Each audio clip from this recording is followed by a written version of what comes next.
이신 나의 하나님, 내가 주를 높이고 내가 주를 높이고 영원히 주의 이름을 영원히 주의 이름을 송축하리다.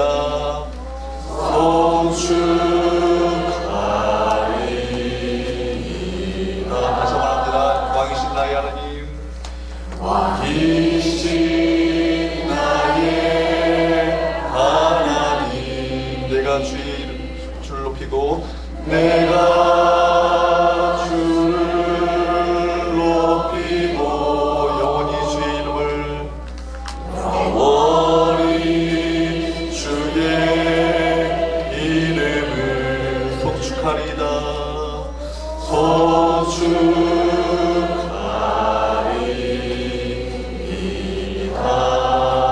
송축하리이다. 할렐루야. 영원토록 주의 이름을 송축하는 저와 여러분 되시기를 주님으로 축복합니다. 우리 사과입니다. 인생의 매뉴얼 성경, 우리 20페이지죠? 20페이지. 교재 다 있으신가요?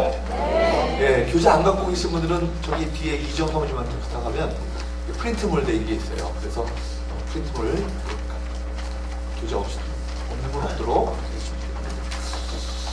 암송 구절이 있죠. 인생의 매뉴얼 성경. 성경에 대해서 오늘 배울 거예요. 성경에 대해서 우리가 많이 너는 잘 아시는 말씀인데 우리 처음에 우리 세가족들이 처음 초신자들이 왔을 때 이런 거 공부하는구나 이게 확인하는 차 우리가 공부하면 좋겠고요. 이거 목사님 다 아는 내용인데 이거 뭐 이렇게 우리 특별히 오예배 이 귀한 시간을 빼가지고 이걸 가르치시나 이렇게 생각하지 마시고 다시 한번 이게 적용하고 이게 다시 한번 이게 확인하고 혹시라도 내가 어떤 모자란 분이 있는가를 다시 한번 우리가 어떤 그런 점검하는 시간이 되었으면 좋겠습니다. 요한복음 5장 39절인데요. 이게 파란 박스로 되어 있는 거. 근데 제가 이게 이전에 편집된 걸 갖다 그대로 급하게 편집을 하다 보니까 개역 한글판의 내용을 그대로 실어놨어요. 그래서 여기가 너희가 성경에서 영생을 얻는 줄 생각하고 성경을 여기 상고를 지우시고 연구라고 바꿔주세요. 연구. 여기 화면은 똑바로 잘 나왔죠. 연구학원이와 이 성경이 곧 내게 대하여 증언하는 것입니다. 증언. 모르시는 분들이 지금 화면에 나와 있어요. 증언. 그렇죠? 화면대로 바꾸시면 돼요. 다시 한번요.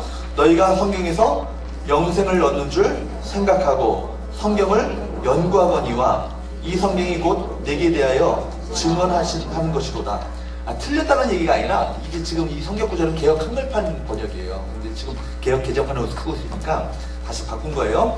한번 이렇게 이런 방식으로 해서 요한복음 5장 39절 말씀으로 해가지고 같이 한번 이렇게 읽어보도록 할까요? 시작. 요한복음 5장 39절 말씀. 너희가 성경에서 영생을 얻는 줄 생각하고 성경을 연구하거니와 이 성경이 곧 내게 대하여 증언하는 것이니라. 요한복음 5장 39절 말씀.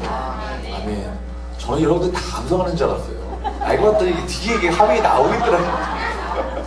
그래가지고 와, 성경의 수준이 보통 아니야. 집사람한테 얘기했더니 화면에 나온대. 그래서 예. 이 가르통에 우리가 이 말씀은 그렇게 파란색 구절들은 그냥 여러분 항상 이게 암송하면 좋겠어요. 이 암송하라고 저건 암송 구절이라고 쓰는 거예요. 그러니까 이 정도는 우리 성교회 재직 정도 되면은 집사님 이상 되시는 분들은 이 정도는 암송하고 있어야 된다. 그래서 그런 차원에서 파란색 박스로 해놓은 거예요. 이거를 통해서 우리는 핑크색 이 박스는요, 이게 학습 목표예요. 그러니까 우리가 공부할 때 두 가지를 우리가 배우는 거예요. 이 목표를 위해서 이렇게 성경 공부를 하는구나. 첫 번째 뭐예요? 한번 읽어볼까요? 시작.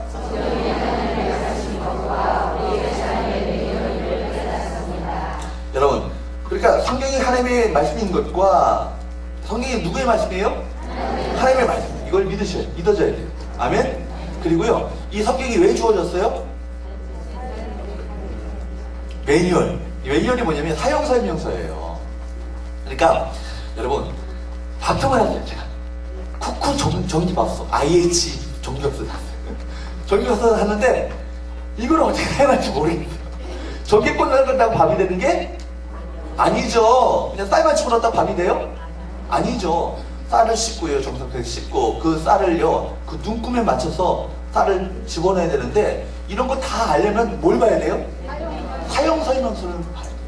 그러니까 이거 좀 쿠쿠 전자에서 만들어낸 사용 설명서를 봐야지 이 밥을 어떻게 맛있게 하는지, 어떻게 이렇게 끓이는지, 어떻게 취사 버튼을 누르는지 이런 걸 알아야 이 기계를 사용할 수 있는 것처럼 우리 그 기계를 만든 사용 설명서, 회사에서 만든 사용 설명서를 봐야 그 쿠쿠 전기밥솥을 잘 사용할 수 있겠죠?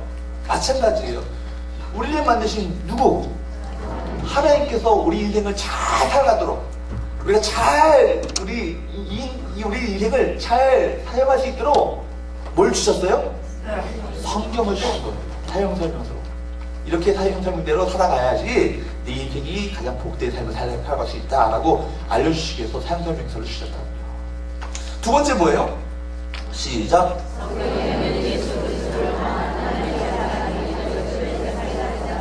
성경에는요, 예수 그리스도를 통한 뭐가 담겨져 있어요? 하나님의 사랑이 담겨져 있어요. 그러니까 성경책은 곧 뭐예요? 러브레터예요. 러브레터. 우리 정다니엘 목사님 미국에 계셨으니까 러브레터 그럴 거예요. 러브레터라고요. 그 사랑의 편지라고요. 군대에서요, 훈련소에 있는데 편지가 왔어. 내무반에 편지가 왔다고요. 편지가 왔는데 신경훈련소에서 있는데 편지가 왔는데 그 편지에 애인한테 편지가 온 거예요. 근데 하필 거기다가 애인이 누즈를 칠해가지고요 뽀뽀를 해가지고 온 거야. 이게 내무반에 이 편지가 돌아가지고 거덜났어요. 너덜너덜 거기다가 뽀뽀해 오겠다. 그렇지만 그 너덜너덜할 때 재진 걸레가 된 이 편지를요, 그 친구는요 너무나도 보고 또 보고 또 보고 또 보고 거의 그냥 암송할 것처럼 그렇게 묵상을 하는 거예요. 왜 그래요? 사랑하는 애인한테 편지가 온 거니까 그냥 흘려보낼 수가 없는 거예요. 그게 내용 한번 돌아가지고요 너덜너덜 걸레가 됐어도요 그거 편지를 보고 또 보고 또 보고 그게 묵상하는 거예요. 하나님께서 우리를 사랑하신다고, 예수님을 통해서 우리를 사랑하신다고, 그 사랑의 메시지를 어디다 남겨주셨어요? 성경에다 남겨주셨다. 그러니까 여러분 성경을 읽을 때마다 우리는 뭘 느끼셔야 돼요? 하나님의 사랑을 느끼셔야 돼요. 나를 향하신 사랑. 예수님을 내어주셔서까지 우리가 이제까지 배웠잖아요. 우리는 얼마짜리라고요? 예수님이잖아요. 예수님을 우리는 맞바꾸신 거예요. 예수님과 우리는 맞바꾸고 있으니까 우리는 값어치가 예수님만의 값어치를 갖고 있다. 예수님보다 어쩌면 더 비싼 값어치를 갖고 있는 거예요. 예수님과 맞바꾼 거니까. 그만큼 우리를 사랑하시는 거예요. 오늘도 오전에 말씀드린 것처럼 하나님의 긍휼과 사랑을 바로 이 성경책을 통해서 느낄 수 있어요. 우리 그렇기 때문에 우리가 깨있는 우리 그리스도인들의 가장 명확한 특징 중에 하나가 뭐냐면 하나님의 말씀에 대한 목마름이에요. 목마름이에요. 그러니까 하나님의 말씀을 향한 목마름은 하나님을 향한 사랑에서 시작되어지는 거예요. 사랑을 느끼면 느낄수록 하나님에 대한 목마름이 더해지겠죠. 더 하나님을 알고 싶고, 더 하나님을 만나고 싶고, 하나님을 더 경험하고 싶고, 그분과 같이 있고 싶고, 그죠? 우리 어르신들은 혹시 모르겠다. 우리 대부분이 중매 결혼했는지 모르겠지만 요즘 40대 이하, 50대 이하는 연애해서 결혼하잖아요. 그죠? 연애해서 결혼하면 연애해서 결혼하는데 연애하면서 느껴지는 특징이 뭐예요? 같이 있고 싶은 거예요. 좀이라도 더 같이 있고 싶고, 그죠? 안 그래 보셨어요? 말씀을 통해서 우리가 그걸 느끼셔야 되는 거예요. 하나님의 말씀을 통해서 더 하나님에 대한 목마름이, 그분과 함께 동행하고 싶고, 같이 있고 싶고, 그분과 더불어서 깊이 있게 만나고 싶고, 이런 마음이 더욱더 타올라야 되는 거예요. 여러분, 이 사랑이, 그분에 대한 사랑을, 그 목마름을 어디서 해결할 수 있을까요? 하나님의 말씀을 묵상하고 읽고, 또 하나님의 말씀을 깊이 있게 연구하는 가운데, 그분의 메시지를 듣는 가운데, 사랑의 음성을 듣는 가운데 내 마음 가운데 목마름이 해결되어지는 거예요. 마음 열기 한번 보도록 합니다. 한 번도 써본 적이 없는 스마트폰을 샀습니다. 그런데 자기가 사는 스마트폰을 100% 활용하기 위해서는 어떻게 해야 될까요? 공부하셔야 돼요. 요즘에 스마트폰도 공부하셔야 돼요. 아셔야 돼요. 뭘 통해서 알아셔야 돼요? 사용 설명서, 매뉴얼. 여러분, 이게 스마트폰이요 되게 좋아요. 이러면요 스마트폰 갖고 뭐해요? 제가 여러분들 뭐하냐면 제가 여기서 강단에서 여러분을 한번 사진 한번 찍어 보겠습니다. 김치 한번 해보세요. 한번 손 들고 한번 이렇게 탁 재미있게 해보세요. 예, 사진 찍었습니다. 이거 찾고 싶으면 홈페이지 들어오세요. 이렇게 사진을 찍고요. 이거 갖고 뭘 또 하냐면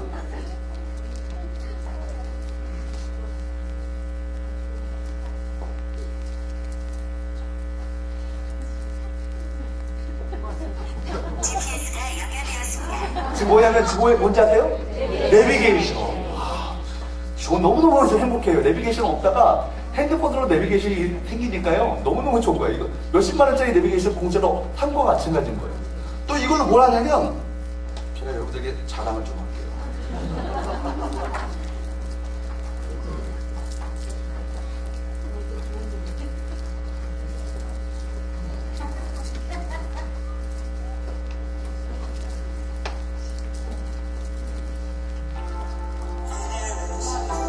그만큼 들어요. 여러분, 이게 이런 기능도 있는데요. 근데 저거 있는 게 아니라 여러분 갖고 계시는 핸드폰 다 돼요. 다 되는데도 불구하고 우리가 그 기능을 사용할 줄 몰라요. 왜 그럴까요? 매뉴얼을 공부하지 않아. 사용 설명서를 공부하지 않아. 그러니까 여러분, 반드시 우리는 하나님과 함께 할 때 가장 우리 능력을 최대한으로 잘 발휘할 수 있어요. 그런데 하나님께서 우리를 만드셨기 때문이죠.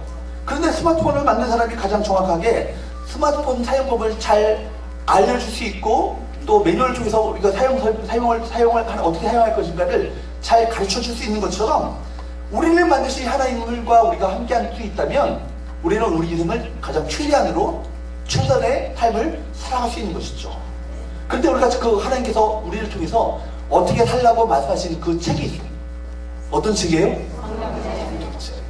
근데 왜 안 보세요? 왜 여러분 생각대로 하시냐고요. 그러니까 여러분 스마트폰을 만든 사람이 사용자를 위해서 사용설명서를 만들어서 제공해 주었고 그 매뉴얼을 잘 익힐 때 스마트폰을 잘 사용할 수 있는 것처럼 하나님께서는 우리에게 인생의 매뉴얼이 성경을 주셨다. 이 사실을 기억하면서 우리 인생을 하나님께서 기뻐하시고 하나님께서 원하시는 가장 우리 인생 최선의 삶을 살아가기 위해서 하나님의 말씀을 더 사랑하시고 하나님의 말씀을 묵상하시고 많이 읽으시고 많이 공부하시고 암송하시고 말씀대로 또 기도하심으로 말미암아 이 말씀 가운데 담겨져 있는 하나님의 놀라우신 능력을 우리가 힘있는 저와 여러분 되시기를 주로 축복합니다. 아멘. 말씀 속으로 우리 같이 한번 보도록 합니다.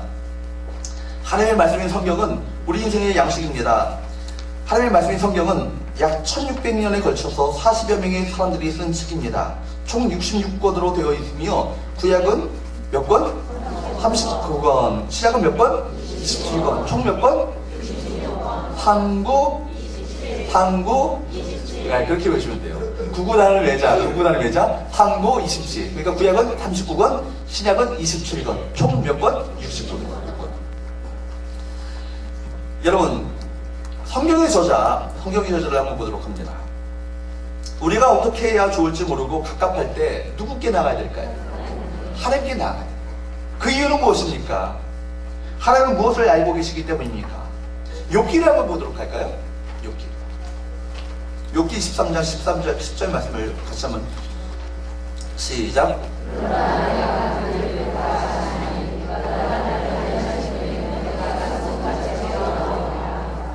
욥기는 누가 썼을까요?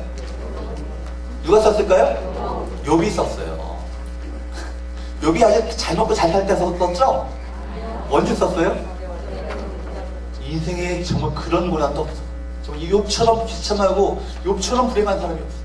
그래서 인생에 정말 그 인생 가운데 정말 모든 것을 다 상실버리고 모든 것을 다 잃어버린 그 한복판에서 욥기를 쓴 거예요. 그런데 여러분 욥기 23장 지금 10절 말씀을 읽었는데 욥기 23장의 앞부분을 보게 되면 욥이 어떻게 외치는지 아세요? 하나님 도대체 어디 계신가요?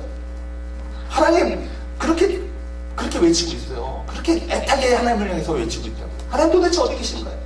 하나님 더 이상 숨어 계시지 말고 제발 좀 내 인생 가운데 나타나 주세요. 이렇게 외치고 있는 거예요. 그게 욥기 23장의 앞부분이에요.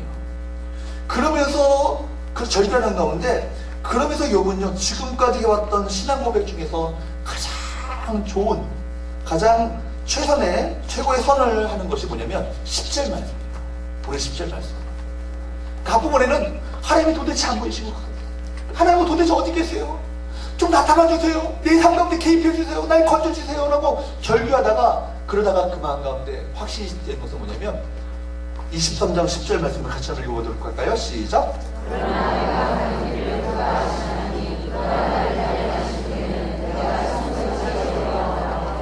아멘. 그러나 내가 가는 길을 누가 하시나니? 하나님이 하시나. 그러니까 욥은 하나님이 어디 계신지 몰라도요 누굴 신뢰했어요? 하나님을 신뢰한 거예요. 하나님이 어떻게 하실지를 몰라도 그래도 주님을 신뢰하겠다고 고백하고 있는 거예요. 욥은요 하나님이 계신 장소와 하나님이 계신 어떤 그런 계획을 하나님의 그분의 계획을 전혀 알지 못했음에도 불구하고 그럼에도 불구하고 나는 하나님을 신뢰한다 그렇게 말했다는 겁니다.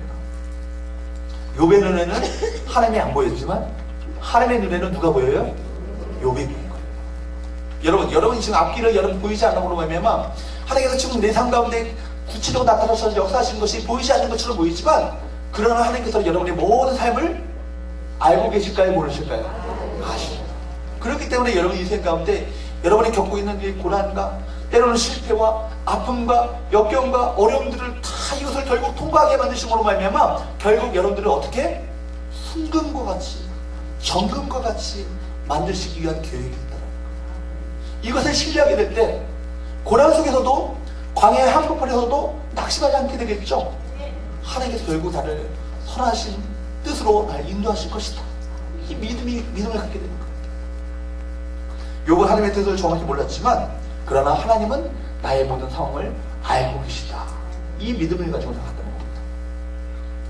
여러분 여기 보니까 그러나 내가 가는 길을 그가 하시나니 그가 나를 단련하신 후에는 무엇같이 되어 나온다고요? 순금과 같이 되어 나온다. 자신의 시련을 뭐에 비유한 거예요? 순금 재련에 비유하고 있는 거예요. 순금 재련. 여러분 그 불로 단련시킬 뿐만 아니라 정련시키는 거예요. 무슨 얘기인지 아세요? 단단하게 만들 뿐만 아니라 어떻게 해요? 깨끗하게 정련시킨다고요. 즉 모든 불순물을 제거하고 깨끗하게 만드시는 거예요. 여러분 불의 강도에 따라서 금의 퀄리티가 여러분 결정되는 걸 아세요? 불이 얼만큼 그렇게 세게 불을 통해서 연단되어야 아주 깨끗한 가장 100% 순금을 뽑아낼 수 있는 거예요. 불순물을 제거하고. 마찬가지. 여러분 인생의 여러분 강도가 고난의 강도가 깊으면 깊을수록 우리는요 더욱더 깨끗한 정금과 같은 사람으로 만들어지는 그 과정을 겪게 되는 거예요. 그렇기 때문에 고난 가운데서도 낙심하지 마시고 더욱더 하나님을 찾으시는 저와 여러분 되시기를 주님으로 축복합니다. 그렇다면 그분이 아신다. 왜 그분이 아신다고 생각한 거예요? 나를 만드신 창조주십니다. 나를 만드신 창조주십니다. 이걸 한번 봅니다. 그러면 하나님이 우리를 만드신 분이라면 성경은 우리에 대한 사용 설명서입니다. 매뉴얼입니다.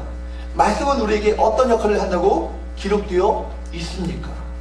여러분 우리 가는 길을 알지 못하잖아요. 캄캄하잖아요. 그럴 때 어떻게 해야 될까요? 시편 119편 105절 말씀을 보도록 합니다. 시편 119편 105절 말씀 시작. 여기 보니까 주의 말씀은 뭐라고요? 내 발에 등이요 내 길에 또 뭐라고요? 빛이신다고요. 여러분 성경은요 인생을 향한 최고의 내비게이션이에요.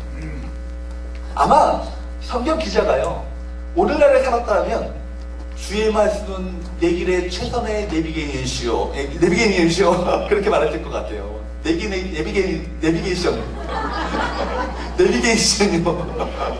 그렇게 말했을 것 같아요. 왜냐하면 옛날에는요 여러분 밤길 등불을 켜고 가거나 가로등이 있는 게 아니잖아요. 가로등이 있지 않으니까 캄캄한 밤을 어떻게 갈 수 있겠어요? 내 발에다가 비를 비추면서 한 걸음 한 걸음 그 발을 빛을 따라 걸어가는 거예요. 때로는 그 방향을 알 수 없을 때 뭐냐면 별자리를 봐. 그래서 지금 별자리를 통해서 이 방향을 찾는 거예요.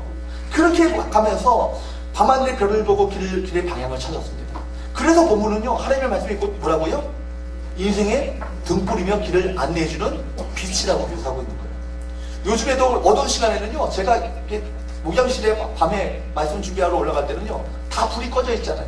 뭐 킬까요, 제가? 또 여러분에게 좋은 기능 알려드릴게요. 비치세요? 보이세요? 이거 보고 올라가요, 제가. 캄캄하고. 안 해봤어요? 다 기능이 있는데 저만 있는 게 아니라 여러분도 다 기능이 있어요.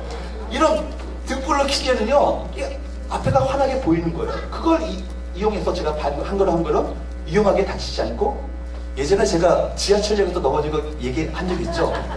그리고 이빨도 깨졌어요. 여기서 찢어졌었고. 그런데 그리고 나서는요, 지금 계단에 올라갈 때마다 트라우마가 있어요. 잘못 디딜까봐 트라우마가 있어가지고요, 최선을 다해서 조심조심 올라갑니다. 여기 조심조심 올라간다 할지라도 헛디딜 수 있겠죠? 캄캄하면. 그때 뭘 해야 돼요? 빛을 비춰야 돼요. 여러분 인생도 마찬가지예요. 여러분 인생도 마찬가지로 아무리 조심조심 살려고 애를 쓴다 할지라도 여러분, 우리가 실패하고 넘어지고 깨어질 수밖에 없는 거예요. 그것이 우리 인생이, 우리 힘으로 살아갈 때는. 그때 무엇을 의지하셔야 돼요? 하나님의 말씀을 의지하셔야 돼요. 그러니까 이 말씀이 얼마나 소중한지 몰라요. 생각해 볼 만한 이야기. 우리 이거 고사님 오늘 기도 너무 잘하셨죠? 기도 제가 대피 기도하면서 들으면서 제가 눈물 흘린 적은 이렇게 요즘에 드문데, 내가 눈물이 딱 났어요. 얼마나 참 은혜가 됐는지. 우리 권사님 예쁜 목소리로 한번 여기 읽어주실래요? 마이크가.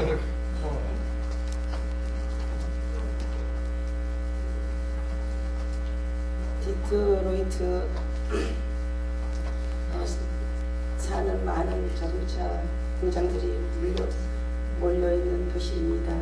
추운 어느 겨울이었습니다. 디트로이트 시에 살고 있는 유명한 예, 제가 권사님 연세를 제가 생각지 못하고. 디트로이트 시대에 살고 있는 유명한 정비사 한 사람이요, 아침에 추운 겨울 안에 자동차를 몰고 열심히 출근하는 거예요. 출근하는 도중에 자동차가 고장이 났어요. 고장이 났는데, 여러분, 길 옆에 차를 세워놓고 왜 고장이 났는지 열심히 그 원인을 찾고 있었습니다. 근데 그 원인을 알 수 있었어요? 없었어요? 없었어요. 그래서 그 추운 겨울날 어쩔 줄 몰라고 당황하고 있었던 거예요. 그때 지나가던 세란 하나가 옆에 멈춥니다. 그리고 노신사분이요, 내려와가지고 도와드릴까요? 라고 말합니다. 이 사람이 속으로 무슨 생각을 했냐면, 내가 디트로이트 시에서 가장 유명한 일일 정비사인 내가 못 고치는 이 차를 다 이 사람이 무슨 재주로 고치겠다니, 이런 생각을 한 거예요. 그러면서 그 노신사를 바라보고 있는데, 노신사가 몇 군데를 만지더니만 시동을 걸어보라고 한 거예요. 그때 시동이 걸렸을까요? 안 걸렸을까요? 걸렸어요. 시간이 걸려가지고 이 사람이 깜짝 놀라가지고 도대체 그가 누구인가 의아하고 있는데, 노신사 한 사람이 명함을 주고 또 차를 타고 가버린 거예요. 그러니까 이 명함을 보니까 헨리 포드라고 써있어요. 헨리 포드가 뭔지 아세요? 누군지 아세요? 자동차를 발명한 사람이에요. 우리가 타고 있는 이 자동차를 발명한 사람이 누구예요? 헨리 포드라는 사람이에요. 그래서 그 이름을 따서 지금도 포드 자동차가 있잖아요. 바로 포드가 바로 자동차를 발명한 사람이에요. 그 자동차를 만든 사람이니까 누구보다도 이 자동차에 대해서 잘 알고 있는 사람입니다. 그렇기 때문에 여러분 마찬가지예요. 우리 인생을 만든 하나님께 찾아가야 우리 인생의 문제를 해결할 수 있는 거예요. 사람을 의지한다고 그 사람이 여러분을 만든 게 아니에요. 여러분 아무리 여러분이 밟아도 심다 할지라도 여러분 스스로가 여러분 인생 문제를 해결할 수 없다는 거예요. 그럴 때는 바로 내 인생을 창조하시고 만드시고 오늘도 그 인생을 주관해 나가고 계시는 전능하신 하나님께 나가 그 문제 해답을 구하셔야 돼요. 그때 여러분 그 해답을 어디서 찾으셔야 돼요? 하나님의 말씀에서 찾으셔야 돼요. 성경의 저자가 누구예요? 그러니까 여러분 66권에 있어서 40여 명에 걸쳐서 사람들이 쓴 책을 할지라도 그 배후에 누가 쓰신 거예요? 하나님이 쓰신 거예요. 성경의 저자는 하나님의 말씀하신 거예요. 다양한 사람들을 통해서 말씀하셨지만 그러나 그 성경의 메시지는 일관된 그 이유가 뭐냐면 이것은 하나님의 말씀이기 때문에. 두 번째, 성경의 기록 방식입니다. 성경은 어떻게 기록되었다고 말씀합니까? 디모데후서 3장 16절 말씀을 보도록 합니다. 시작.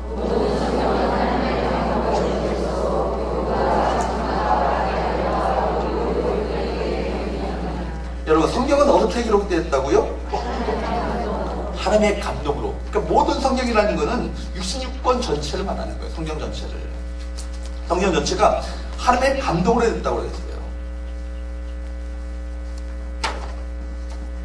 그런데요, 헬러 성경을 보면은 하나님의 감동으로 된다는 것 자체가 푸뉴스토스라는 말을, 데오 푸뉴스토스라는 말을 쓰고 있어요. 데오라는 얘기는 하나님이라는 얘기고요. 푸뉴스토스라는 얘기는 하나님의 숨결을 불어넣으셨다는 얘기예요. 푸뉴 말하는 것 자체가 하나님의 영이거든요. 하나님의 영이 그 바로 숨결을 불어넣으셨다. 푸뉴스토스라는 말, 데오 푸뉴스토스라는 말을 쓰고 있어요. 그러니까 뭐냐면 성경을 만드실 때 사람이 쓴다 할지라도 사람의 그 성격 가운데 누가 그 숨결을 불어넣으신 거예요? 하나님이 불어넣으신 거예요. 그러니까 성령께서 그 숨결을 불어넣으신 거예요.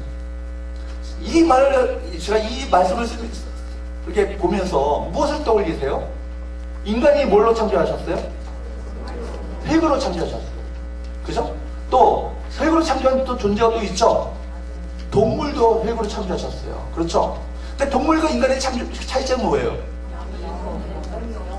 하나님의 영을 없어요. 하나님의 영을. 그러니까 여러분, 동물과 인간의 창조는 뭐냐면 인간을 만드셨을 때 그냥 인간으로 흙으로 만드실 뿐만 아니라 그 안에 뭘 집어넣으셨어요? 하나님의 생기를 불어넣으셨어요. 하나님의 숨결을 그 가운데 불어넣으셨다고요. 그래서 성경 말하기를 하나님의 그 생명이 하나님의 숨결이 그 가운데 들어가고는 말미암아, 하나님의 생기가 그 가운데 들어가고는 말미암아, 성령이 그 가운데 들어가고는 말미암아 우리는 인간이 하나님의 생명이 된 거예요. 살아있는 영적인 논리가 됐다는 얘기예요. 이게 사람의 책이 아니라 이것이 하나님의 말씀이 될 수 있었던 이유가 뭐예요? 이 안에 하나님의 숨결이 불어넣어졌다고요. 그러니까 여러분, 하나님 한 말씀 한 말씀이 사람의 말이 아니에요. 아, 이거 성경책 읽으면 좋은 말도 많고, 그러니까 우리 무슨 도덕경이나 뭐 그런 공자, 맹자 이런 책들하고 거의 같은 급이야, 이렇게 생각하시면 안 된다고요. 이것은요, 생명이 있는 책이에요. 생명이 담겨있는 글이라고요. 그렇기 때문에 이 말씀을 읽을 때마다 여러분, 하나님의 말씀이 바로 하나님의 생기가 들어가 있는, 숨결이 들어가 있는 책이기 때문에 이 말씀을 읽을 때 동일하게 하나님의 감동으로 동일하게 읽을 수 있어야 된다. 그러니까 성경이요, 하나님의 말씀으로 읽어지는 것은요, 그냥 읽어지는 것이 아니라 하나님의 감동으로 된 책이니까 여러분 읽으실 때도 누구를 의지하셔서 이 책을 읽으셔야 돼요? 성령을 의지하셔서 읽으셔야 돼요. 성령이 의지하셔서. 말씀이 하나님의 감동으로 쓰여졌기 때문에 그 말씀을 읽고 이해하는 것도 바로 하나님의 감동이 있어야 되는 거예요. 하나님께서 열어주시는 것만큼 우리가 말씀을 깨달을 수 있는 거예요. 우리가 하나님은 진실한 회개를 통해서 십자가를 통과하는 사람, 그래서 하나님의 자녀가 된 사람에게 그 말씀을 열어주세요. 그러니까 겸손하고 가난한 마음, 그죠? 하나님을 애타게 갈망하는 그 마음을 가진 자에게, 하나님을 뜨겁게 사랑하는 자에게 하나님께서는 말씀의 눈을 열어주십니다. 그러니까 여러분들 더욱더 삼엄으로 말씀을 읽으시고 삼엄으로 여러분 말씀을 대하셔야 돼요. 여러분, 큐티가 뭐냐면 말씀 묵상하는 시간이에요. 말씀 묵상하실 때 그냥 성경을 읽어나가는 것이 아니라 이 말씀을 통해서 오늘 이 순간 나에게 주고자 하시는 하나님의 음성은 무엇입니까? 이런 질문을 던지시면서 읽으셔야 합니다. 그럴 때 그런 마음으로 여러분 질문을 던지실 때 하나님께서 내게 말씀하시죠. 말씀 가운데.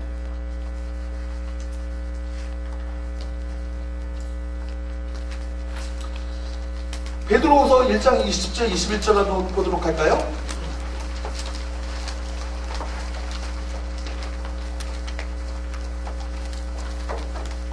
베드로후서 1장 20절 21절도 한번 보도록 합니다. 시작. 여기 보세요. 먼저 우리가 알 것은 성경의 모든 예언은 임의로 풀 것이 아니라는 얘기예요. 사사로이 풀지 말라는 얘기죠. 인간적인 생각이나 가해적인 감정을 가지고 풀어서는 안 된다는 얘기예요. 그래서 지금 말하자면 이것은요, 자기의 필요에 따라서 성경을 갖다 붙여서는 안 된다는 얘기예요. 그래서 그 다음에 21절 한번 봅니다. 시작.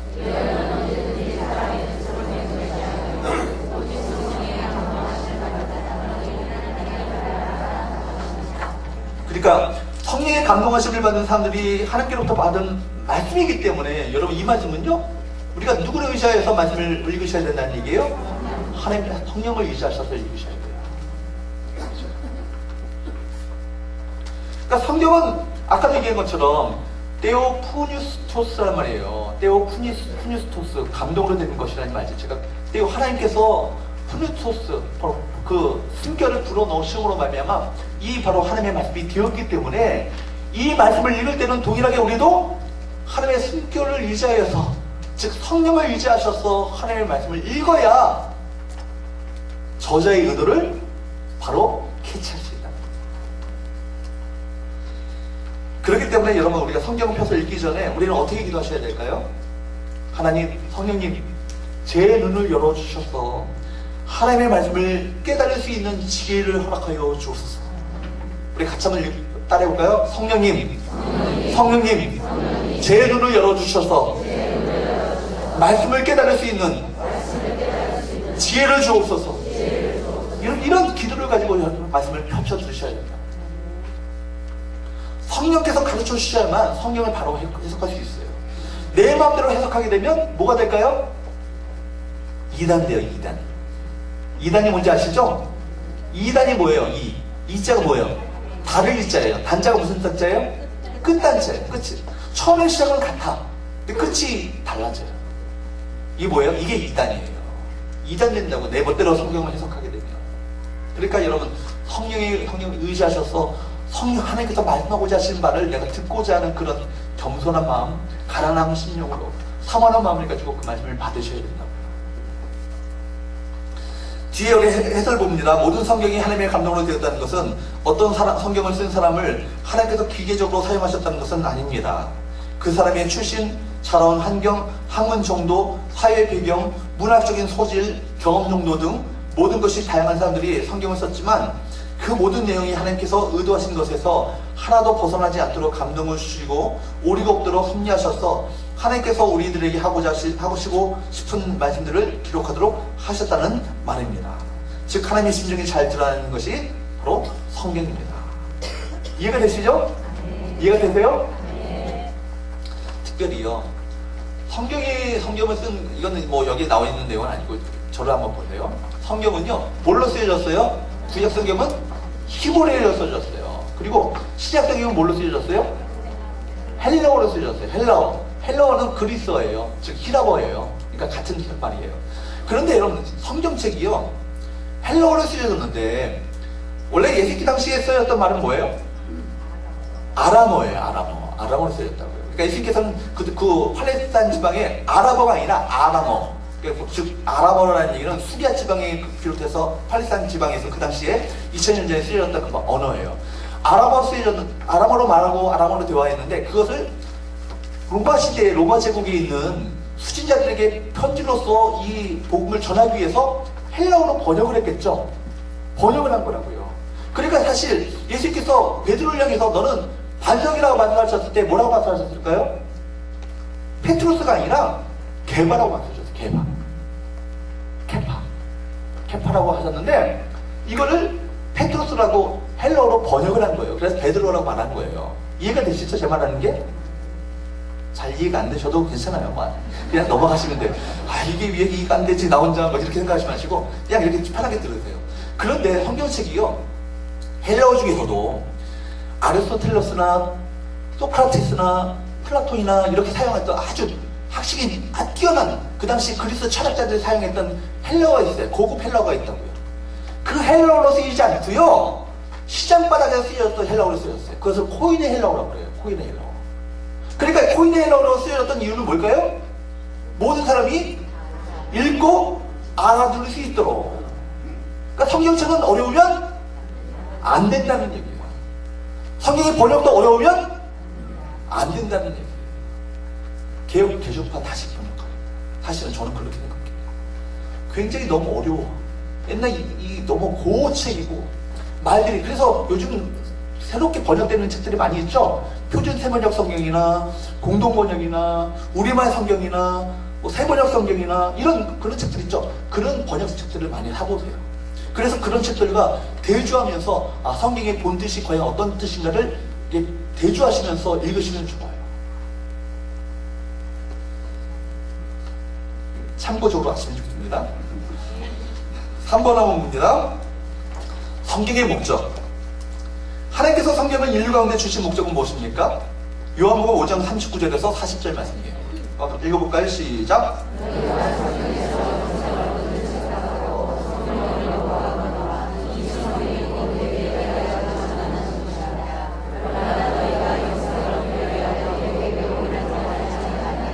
아멘.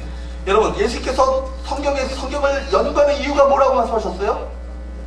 뭘 얻기 위해서? 영생을 얻기 위해서. 즉, 또 영생의 길 누구? 예수 그리스도께 나아가도록 하기 위해서 성경을 주셨어요. 그러니까 성경을 여러분 푸는 열쇠가 있어요. 신구약 성경과 신약 성경, 구약 성경 39권과 신약 성경 27권을 풀 수 있는 열쇠가 있다고요. 키가 뭐예요? 영생이기도 하고, 즉 영생, 즉 누구예요? 예수 그리스도. 예수 그리스도가 성경을 다 풀 수 있는. 그러니까 구약 성경을 볼 때도요, 이 예수 그리스도에 대한 이 예언의 말씀으로 여러분 읽으셔야 된다고요. 신약 성경도 마찬가지로 구약 성경 뭐예요? 따라해보자. 오실 메시아. 오실 메시아. 신약 성경은요, 오실 메시아 또한 다시 오실 메시아. 이걸 지문하고 있는 것이 뭐예요? 신약 성경. 유대 지도자들은요, 아주 그 당시에 상세한 부분까지 성경을 연구했습니다. 그들은 성경 문자들을 존중했지만 성경에 최선을 다해서 증거하고 있는 예수님에 대해서는 전혀 인식하지 못했어요. 저 대학 동기 아주 친한 친구가 있어요. 장세호라고. 지금 히브리 대학, 이스라엘의 히브리 대학에서 구약학으로 PhD 학위를 받았는데, 그 친구가 이스라엘의 히브리 대학은 아주 명문 대학이에요. 이스라엘의 그 히브리 대학은요, 구약의 아주 구약의 랍비들 아주 최고의 학문 학자들이 다 모여가지고요, 전 세계 학자들이 모여가지고 거기서 가르치고 그래요. 그런데 아주 유대교적인 관점을 가지고 성경을 해석해요. 그러니까 그들이 예수님을 알았더라면, 예수님을 안다면 예수 그리스도에 대한 어떤 말씀으로 이 구약 성경을 해석할 텐데, 그들이 오히려 구약 자체를 통해서 그 예수님에 대한 해석보다는 이스라엘 전통적인 해석을 가지고 그들이 가르치는 거예요. 그러니까 여러분, 성경 문자는 존중했지만 성경이 여러분 세상에서 주문하고 있는 누구? 예수님에 대해서는 알지 못했다는 거예요. 그러니까 구약 성경은 누구에 대해서 주문하고 있다고요? 오실 메시아에 대해서 주문하고 있대요. 신약 성경은 누구에 대해서? 이미 오실 메시아와 또 다시 오실 메시아에 대해서 주문하고 있는 것이 신약 성경이에요. 이것이 성경을 풀 수 있는 키예요. 열쇠라고요. 그러므로 우리 성경을 풀 수 있는 열쇠는 뭐라고요? 예수 그리스도입니다. 생각해볼 만한 이야기를 한번 보세요. 어떤 사람들에게 성경은 혼대가 묻은 삶의 지침서 이상의 아무것도 아닙니다. 그들은 하나님이 말씀하셨으니 여러 시간을 성경을 연구해야 한다고 생각합니다. 그들은 성경을 분석하고 해당되는 주석서들을 읽지만 하나님은 과거에 말씀하셨을 뿐만 아니라 그분이 성경 속에서 이미 하셨던 말씀을 통해 지금도 말씀하고 계신다는 것을 깨닫지 못합니다. 하나님이 바라는 것은 우리가 그분과의 관계 속에서 사는 것입니다. 그분은 말씀을 통해 우리에게 매일 이야기하고 싶어 하십니다. 그러므로 성경은 삶의 지침서일 뿐만 아니라 동시에 뭐예요? 사랑의 편지.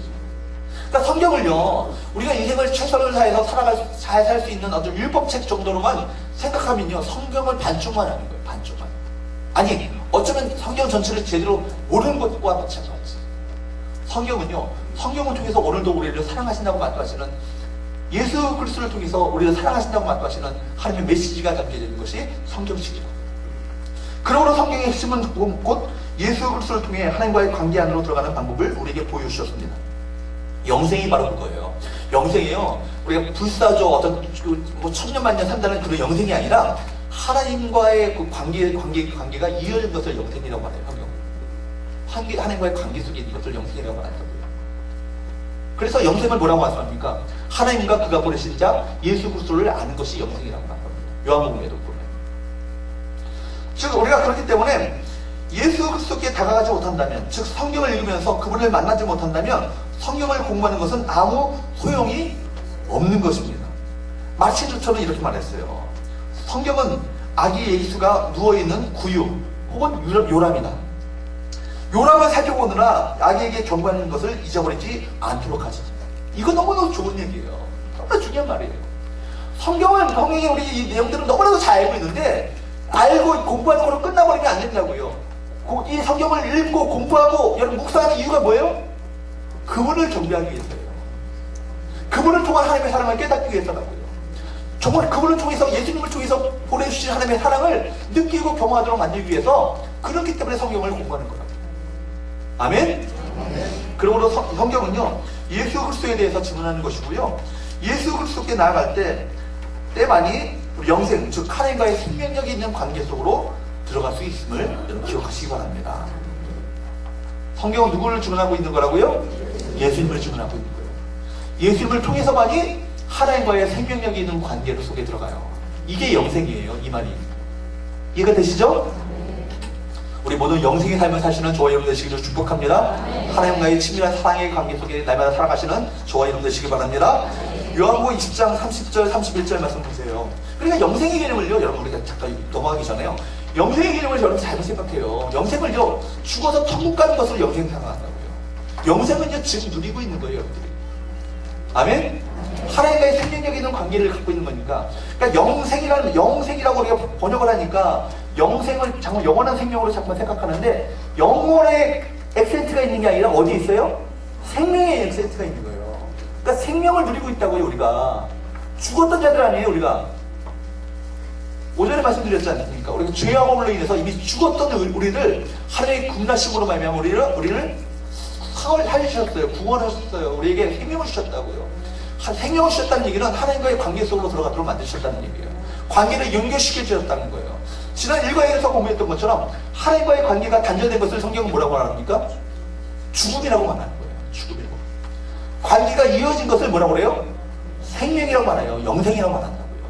그러니까 우리가 영생이라는 얘기는 하나님과의 생명력이 있는 관계 속으로 들어가게 되는 거예요. 날마다 하나님의 말씀을 통해서 우리가 하나님과의 생명력이 있는 관계 속으로 들어가셔야 돼요. 하나님을 만나셔야 돼요. 하나님을 경험하셔야 된다고요. 그분과 동행하셔야 된다고요. 그것이 바로 영생이에요. 아멘? 요한복음 20장 30절 31절 한번 보세요. 같이 읽습니다. 시작.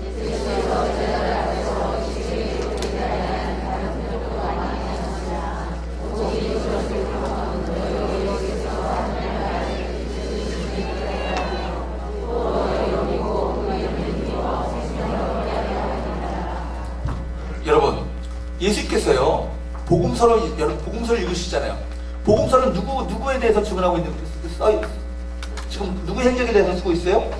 예수의 행적에 대해서 쓰고 있죠. 복음서에 보게 되면 여러분 희한한 예수께서 행하셨던 많은 기적들이 있잖아요.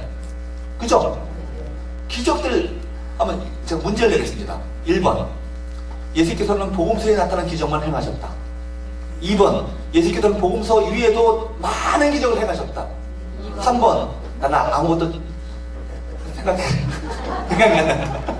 1번 한번 손들어보세요. 1번 2번이죠. 2번 예수께서는요 복음서에 기록된 외에도 표적들을 많은 이적들을 행하셨어요. 그런데 여러분 특별히 이 기적들을 중에서 그 기적들을 성경에 기록한 이유가 있어요. 목적이 있어요. 뭐예요? 첫 번째 뭐예요? 그리스도께서 예수님께서 하나님의 아들 그리스도이심을 믿게 하기 위해서. 첫 번째가 목적인 거예요. 첫 번째가 뭐라고요? 우리로 하여금 예수님께서 하나님의 아들 예수 그리스도이심을 믿게 하려는 목적이 있다는 거예요. 그러니까 기적을요 성경에서 말하기를 기적인 동시에 표적이라고 그래요. 표징, 사인. 그냥 기적이 아니라 표적이라고. 표적에는 어떤 목적을 나타나고 있는 거죠. 뭐예요?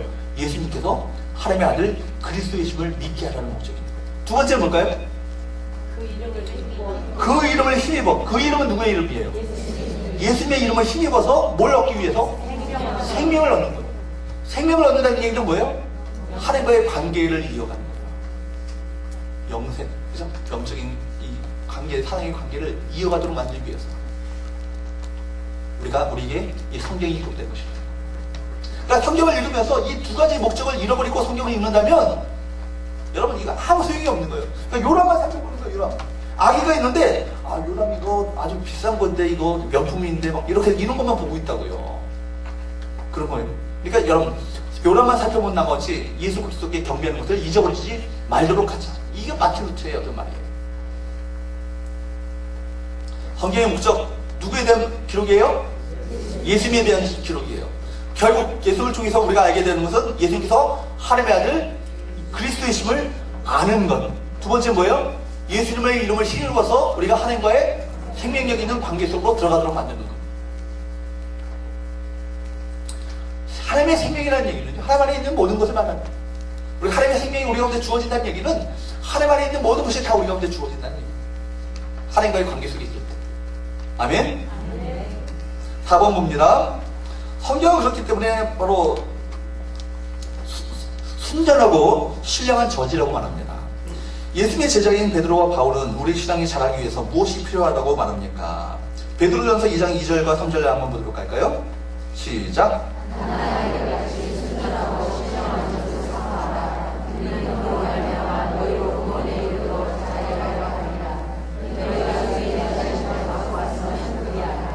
여러분 누구처럼 여러분 하나님의 말씀을 사모할 때 누구처럼 사모하라고요? 갓난아이 아이들처럼 순전하고 신령한 저주를 사모하래요. 그러니까 갓난 아이들처럼 저주를 사모하라는 얘기예요. 아이들이 배가 고프면요 엄마 밥 줘 이러죠? 어떻게 할까요? 밥 줘요. 밥을 주셨으면 좋겠어요. 이렇게 말하죠? 어떻게 해요? 울어 제끼죠. 이거 없으면 난 죽는다. 정말 이거 없으면 죽는 것처럼 그렇게 울어 제끼는 거예요. 그렇게 저주. 신기한데요. 엄마의 그 젖을 물리면요. 언제 그랬냐는 쪽쪽쪽 빨아먹는데요. 제가 옛날에 한나 어릴 때 집사람이 그때 직장을 다닐 때 그 우유병 갖고 젖을 먹였어요. 젖을 끊고 젖을 먹는데 제가 장난을 쳤어요. 우유병 먹이다가 뗐더니 애가 얼마나 입을 벌리면서 그걸 빨려고 하는지 못됐죠? 그렇게 하지 마세요. 잠옷이 아버지들 얼마나 하마는지를 한번 보려고 뗐더니 입을 벌려가지고 젖을 그냥 먹으려고 그렇게 하더라고요. 우리가 하나님의 말씀을 사모할 때 그 정도로 사모하셔야 된다. 근데 이 하나님의 말씀을 젖이 어떤 젖이라고요? 순전하고 신령한 젖이에요. 그러니까 젖은요 여러분 가장 적합하고 필요한 양식. 아이들에게 있어서 여러분 젖보다 좋은 양식은 없어요. 완전 식품이 젖이라는 얘기 있어요. 아이들이 성장하는 데 있어서 건강한 아이가 끊임없이 젖을 갈구하고 하는 것처럼 신전하면 당연히 영적인 양식을 사모해야 되는 거예요. 이것이 결국 어떻게 한다고요? 너희로 구원에 이르도록 자라게 하려 함이라. 우리 구원받았는데 뭐 또 구원에 이르도록 자라게 한다는 게 무슨 말이지? 이 구원은 어떤 구원일까요? 성화 구원이에요. 성화 구원. 여러분 구원을 받게 되면 여러분 구원받고 나서 구원이 끝나는 게 아니에요. 구원받았다고 예수 믿었다고 끝나는 게 아니라고요. 이 땅 가운데 여러분 왜 구원받았으면 바로 천국 보내면 되는데 왜 이 땅 가운데 살게 하셔요? 이 땅에서 여러분들을 거룩한 성품으로 만들어 가신다고요. 결국 누구 닮아 가시는 거예요? 예수님 닮아도록 가도록 만들어 가시는 거예요. 이것을 성화라고 해요. 거룩하게 된다. 성화. 그러니까 여러분 신앙생활의 목표는 뭐예요? 우리가 누구 닮아가야 돼요? 예수님 닮아가요. 우리가 가난한 아이들처럼 순전하고 신령한 젖인 하나님의 말씀을 사모하게 되면 이 말씀을 통해서 우리가 누구 닮아간다고요? 예수님을 닮아가는 거예요. 믿으십니까? 아멘. 디모데전서 4장 5절 바울이 또 사랑하는 아들 디모데에게 말합니다. 시작. 여러분 거룩한 사람이 되기 원하시죠? 거룩해지기 원하시죠? 거룩한 교회가 되기 원하시죠? 여러분 그러기 위해서는요 뭐 두 가지로 우리 거룩해질 수 있어요. 뭐예요? 하나는 말씀, 하나는 뭐예요? 기도. 그러니까 우리가 세대 교육 받을 때 예수님께서 신앙 교육의 그 소유를 문답에 있어서 문제가 있잖아요. 은혜의 방편은 두 가지라고 해요. 두 가지. 은혜의 방편. 하나님께로부터 은혜를 받을 수 있는 방편이 두 가지예요. 하나는 뭐예요? 하나는 뭐예요? 말씀. 하나는 뭐예요? 기도. 기도에 찬양이 포함되는 거예요. 여러분 하나님을 향한 우리 찬양과 노래가 이 기도에 다 포함되는 거예요. 그러니까 말씀과 기도를 통해서 우리 거룩해지는 거예요. 그러니까 여러분 우리가 이 땅 가운데 아무리 깨끗하게 정결하게 살려고 몸을 친다 할지라도 깨끗해지는 것은 없어요. 우리가 두 가지를 통해서 우리 깨끗해지고 거룩해지는 거예요. 정결하게 된다는 거예요. 결국 누구예요? 하나님의 말씀과 기도를 통해서. 다음 가가 우리 기도죠. 말씀과 기도예요. 그러니까 여러분 말씀이 중요하고요. 기도가 중요해요. 이걸 통해서 주께서는 우리에게 은혜를 베풀어 주시기 때문입니다. 우리 모두가 순전하고 신령한 저진 하나님의 말씀을 사모하시는 여러분 되시기를 축복합니다. 5번 한번 볼까요? 그렇다면 성경의 유익과 능력에 대해서 보기 원합니다. 하나님의 말씀인 성경은 어떤 유익과 능력이 있습니까? 디모데후서 3장 15절 17절 한번 봅니다. 시작.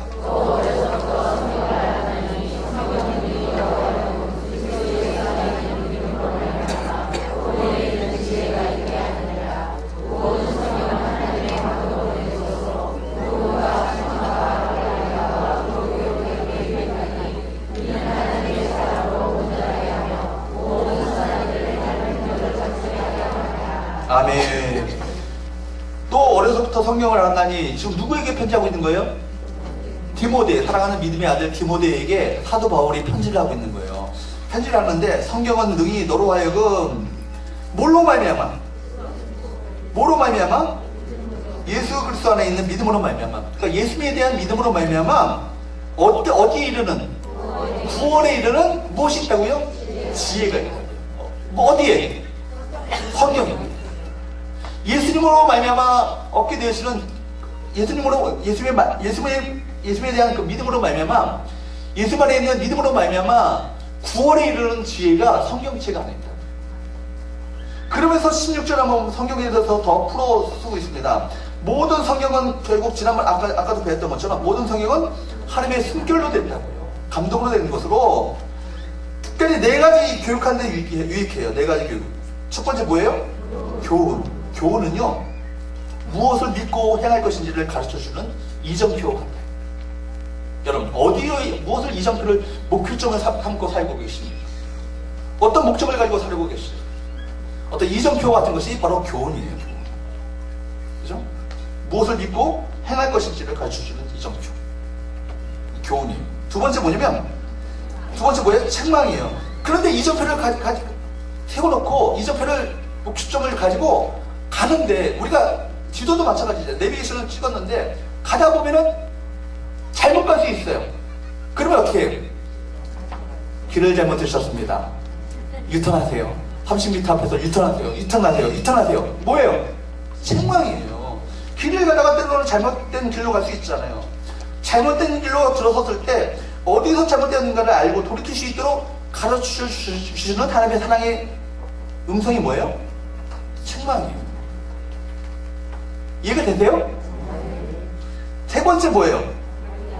바르게 합니다. 그러니까 어디서 우리가 잘못된 길을 잘못된 것을 알고 돌이킬 수 있도록 가르쳐 주는데 그러면 어떻게 고칠 것인가?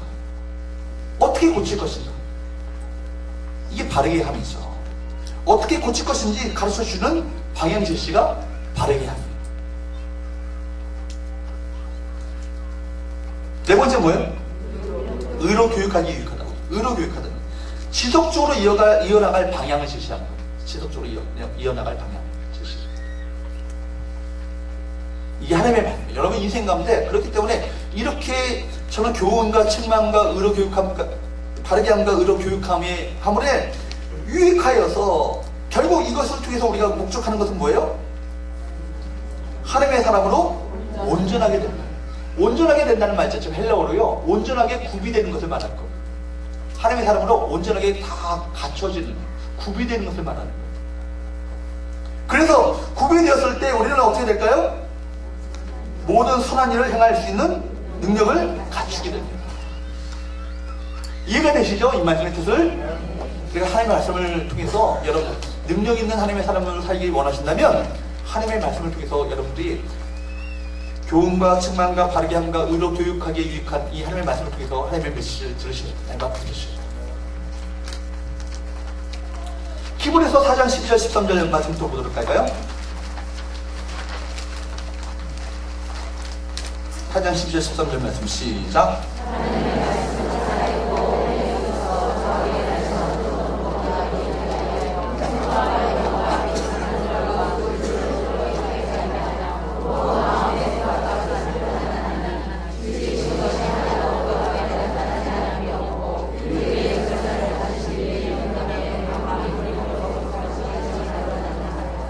하나님의 말씀은 능력이에요. 그러니까 말씀을 통해서 변화되는 사람들이 어떻게 변화되겠습니까? 말씀은요 살아있다고 그래요. 하나님의 말씀은 죽은 게 아니에요. 살아있어요. 활력이 있어요. 움직이는 힘이 있다고요. 그래서 어떤 부분보다 예리하다고요? 좌우의 날이 선검, 좌우의 날이 쫙 어떤 칼보다도 더 예리하다고.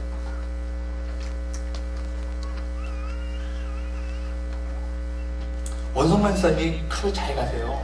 예전에 그 주방에서 이렇게 큰 식당 주방에서 일하실 적이 있으셔가지고, 예? 10년 되셨네. 그래서 우리 교회 지금 주방에서 칼들 원집사님이 다 칼 가시는 거 아시죠? 예, 봉사하신 분들 다 아실 거예요. 한번 일어나세요. 이렇게 미남입니다, 우리 집사님. 때마다 우리 교회 칼을 다 걷어다가요, 다 칼을 가져가지고 오세요. 그러니까 얼마나 그렇게 애를 쓰실지 몰라요. 근데 칼 가는 게 보통 힘든 게 아니에요. 힘이 굉장히 많이 필요해요. 그러니까 굉장히 칼 한 번 가는데 그냥 가는 게 아니더라고요. 너무 힘을 들여가면서 칼을 가는데, 우리 집 칼들도 한번 갖고 가셨어요. 갈아왔는데 종이장이 배죠. 그 무디었던 칼이요, 종이장이 배진다고요. 그 칼 자체가 종이장이 펴니까 종이가 쫙 배질 정도로 아주 날카롭게 칼을 갖고 오셨어요. 그런데 성경은 말하기를 좌우의 날선 어떤 분보다도 더 예리하다. 그래서 어떻게 해요? 혼과 영과 관절과 골수를 쪼개기까지 하며 또 마음의 생각과 뜻을 판단하며, 그래서 모든 것이 나타나고 드러나게 됩니다. 여러분, 말씀 앞에서 여러분 정직하게 사셔야 돼요. 그러면 여러분 심령을 수술하시는 은혜를 우리가 경험하게 될 줄로 믿습니다. 생각해볼 만한 이야기. 조지 워싱턴은 성경 없이 어떻게 바른 정치를 할 수 있겠느냐고 했고, 링컨은 사람이 훌륭하게 살고 보람있게 죽으려면 날마다 성경을 양식처럼 먹어야 한다고 말했습니다. 헬렌 켈러는 일이 잘되고 무사할 때도 성경에서 갈 길을 찾아야 하고, 상황이 곤란해지고 괴로울 때에도 성경에서 갈 길을 구해야 한다고 말했습니다. 메가드 장군은 고백하기를, 나는 아무리 바쁘고 피곤한 밤이라도 심상에 들기 전에 성경을 읽는 일과를 빼본 일은 없다라고 하였습니다. 후보 대통령은 위대한 문명은 성경으로부터 꼽힐 수밖에 없다. 미국 국민들이여, 인류에게 소망을 주려면 성경을 읽읍시다 하였습니다. 아무리 성경이 유익한 책일지라도 그것을 먹지 않으면 아무 소용이 없습니다. 유명한 야구 선수였다가 전도자가 된 빌리 썬데이에 대하여 다음과 같은 이야기가 있습니다. 그가 회심하고 교인이 된 때 한 성도가 그의 어깨에 팔을 얹고 말했습니다. 윌리엄, 나는 그대에게 3가지 간단한 규칙을 주리하오. 만약 이 규칙을 지킨다면 그대는 결코 신앙의 퇴보자는 되지 않을 것이오. 하루에 15분 동안 하나님께서 말씀하시는 것에 귀를 기울이시오. 기울이시오. 하루에 15분 동안 하나님께 말하시오. 하루에 15분 동안 다른 사람에게 하나님에 대해 말하시오. 빌리 썬데이는 그 기분 감동을 받아 이 3가지를 자기 생애의 규칙으로 삼으려고 결심했습니다. 그날부터 하루에 최초의 시간을 혼자 하나님과 함께, 또한 하나님의 말씀과 함께 보내기로 이렇게 오태가 많죠. 보내기로 결심했습니다. 편지도 신문도 정보마저도 읽기 전에 성경 말씀을 대했습니다. 이같이 하여 그는 하루를 하나님께로부터 받은 것으로 시작하려 했던 것입니다. 여러분, 빌리 썬데이라는 사람이요, 유명한 전도자예요. 결국 이 사람의 전도를 통해서 결국 무디가 나왔고요, 무디를 통해서 결국 빌리그램까지 나오게 되었어요. 그죠? 얼마나 이런 전도자의 어떤 그런데, 이 사람이요, 이렇게 한 성도가 그에게 조언했던 이 충고를 받아들인 거예요. 이 3가지 간단한 규칙을 지킨다면 결코 신앙의 퇴보자가 되지 않는 것이다. 하루에 15분 동안 하나님께서 말씀하신 것에 귀를 기울이고, 15분 동안 하나님께 말하고, 또 15분 동안 다른 사람에게 하나님에 대해서 말하는 삶을 평생을 살았다는 거예요. 그랬을 때, 그 규칙을 삼으려고 했을 때 결국 그를 통해서 많은 영혼들이 돌아오게 되었고, 놀라운 하나님의 능력이 나타나는 삶을 살게 되었습니다.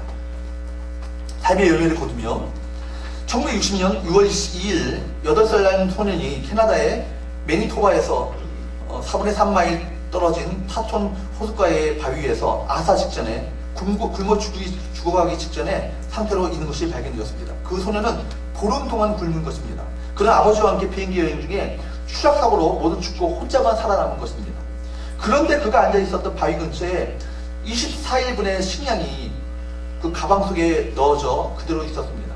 추락하는 순간 그 가방이 기치에서 튀어나와 떨어져 있었던 것입니다. 그런데 불행하게도 이 소녀는 그 가방 속에 무엇이 있었는지 알지 못했고 열어보려고 생각도 안 했고 열어보지 않은 채 15일 동안을 굶고 있었던 것입니다.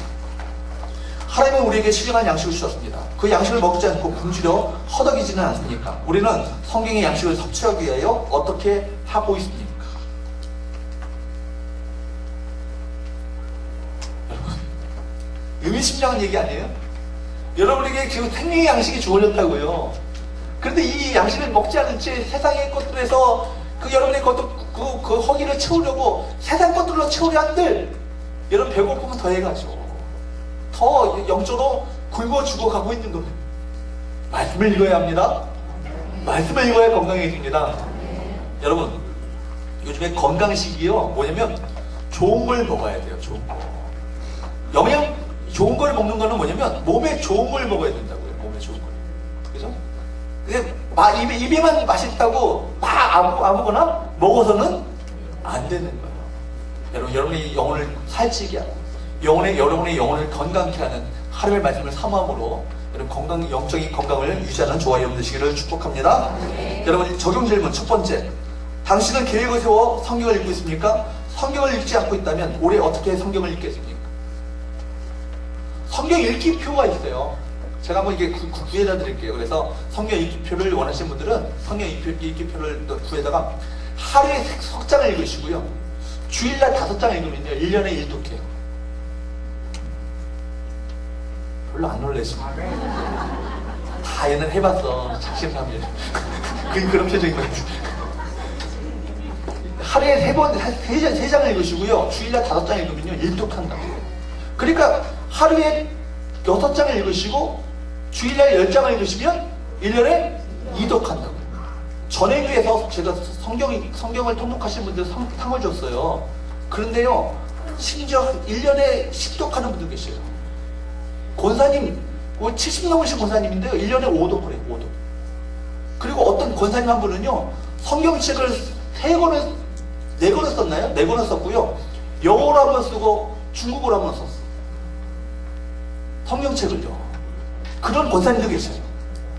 우리 서원교회도 그런 권사님 나올 줄로 믿습니다. 2번 한번 봅니다. 당신은 매일 어느 정도 변화되고 있습니까? 성경의 말씀과는 상관없이 매일 살라고 하고 있지는 않습니까? 행동과 사고의 변화를 위하여 어떻게 해야 할까요? 말씀 묵상하셔야죠. 여러분 우리 한번 진지하게 이 적용 질문을 따라서 여러분 결심을 써보시기 바랍니다. 3번 매일 성경 읽기표에 의하여 신구약 성경을 읽으십시오. 매일 하루에 석 장, 주일은 5장을 읽으시면 1년에 1독 할 수 있습니다. 66번은 순서대로 외우는데 이게 참 너무 많으니까 저 외워지지가 않아요. 그럴 때는요 성경 목록가를 입에 붙도록 주일학교 출신들은 이게 잘 되는데 중간에 믿으셨던 도랑탕장 그런 분들은 잘 안 돼 이게. 한번 우리 노래 한번 불러볼까요?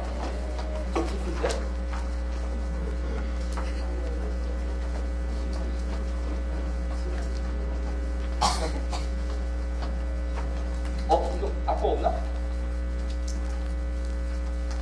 그냥 불러봅시다. 시작. 창세기 출애굽기 레위기 민수기 신명기 여호수아 사사기 룻기 사무엘상하 열왕기상하 역대상하 에스라 느헤미야 에스더 욥기 시편 잠언전도 아가 이사야 예레미야 에가 에스겔 다니엘 호세아 요엘 아모스 오바댜 요나미가 나움 하박국 스바냐 함께 스가랴 말라기 마태 마가 누가 요한 사도행전 로마서 고린도 전후서 갈라디아 에베소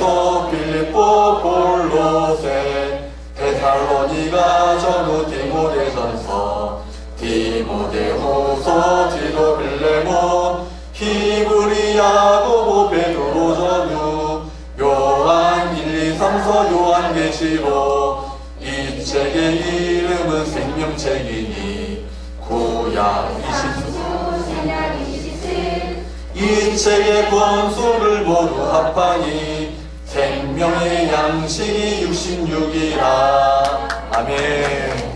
이걸요 줄줄줄 외우세요. 그럼요 성경책 찾는 것 때문에 너무 당황하지 않도록 이게 대충 이게 더듬어지면서 이게